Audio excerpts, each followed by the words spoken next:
Сәлеметсіздер ме, құрметті оқушылар? Бүгінгі өтетін тақырыбымыз көп мағына полисемия.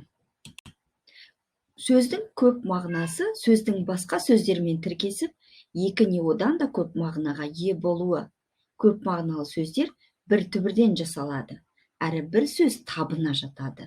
Мысалы, ата, түбір, кілт, бел, түп, құлақ, қанат, төркін, жол, көз, қану, бет. Енді осы сөздердің ішіне біреуіне талдау жасап көрейік.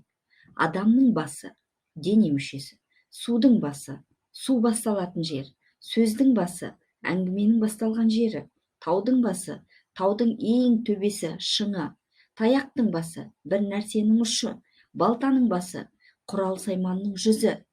Яғни, басы деген сөз осы сөздермен тіркесіп келіп, әр түрлі жағдайда қызмет атқарып тұр. Тыңдағандарыңызға рахмет.